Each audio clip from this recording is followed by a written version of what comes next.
means to me.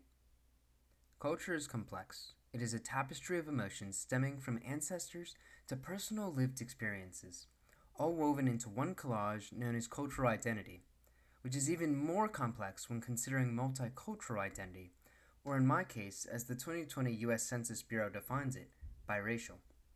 For the informed, everyone knows that race is a made up concept, much like money, nations, or fame.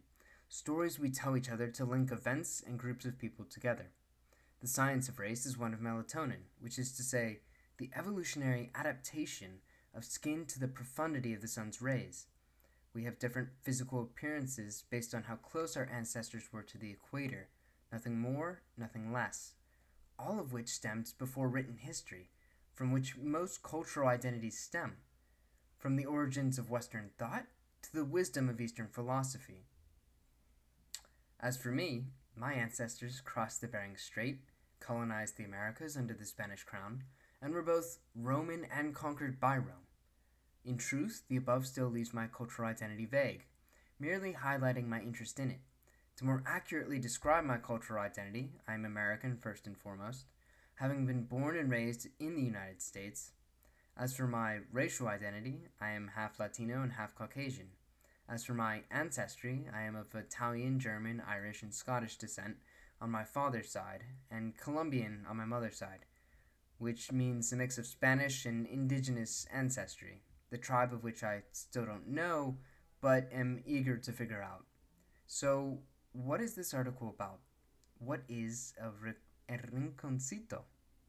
El Rinconcito translates to The Little Corner, which is a fictional title for a screenplay I plan to write about a little corner Latino supermarket in an all-white town during a rather fractured era in American society and politics right now.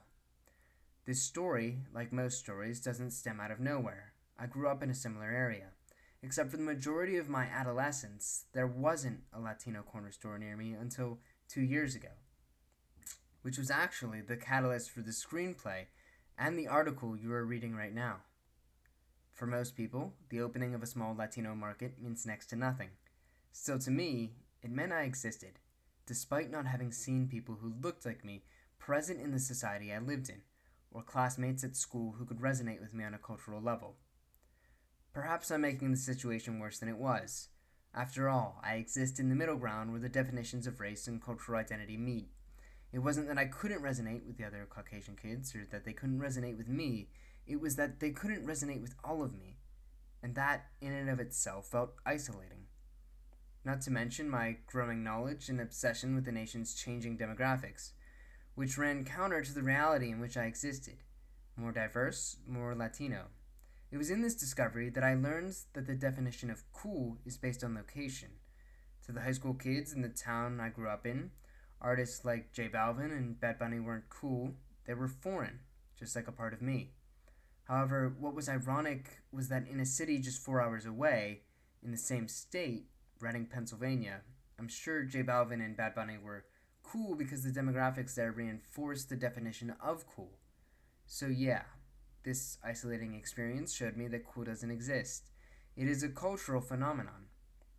Having mistakenly exerted effort to try to fit in with a group of people who have a preconceived or ignorant notion of this part of who you are forces you to become educated about yourself and your cultural identity. You, by default, become the sole representation of Latin America, an entire region of the world, in your day-to-day life.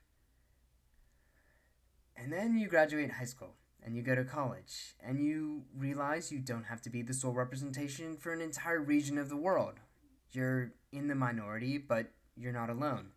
You think you're misunderstood and culturally complex, but you're really not, at least compared to the vast array of cultural phenomena that exist in the multitude. And you find a sense of belonging in your own skin, not because you've grappled with the dilemma of what it means to simultaneously grow up in two cultures where one is woefully underrepresented, but because you've grown up. You accept the diverse mix of cultures you've been given, and you no longer feel any remnants of disbelonging that the current day's political rhetoric and fear-mongering meant for you to feel. You just feel yourself, and you take pride in the fact that you can now resonate with two cultures and the plethora of people who exist within them. So, if anyone out there is grappling with cultural dissonance, I hope you appreciate even a nugget of this impactful information that I wish I had received many years ago.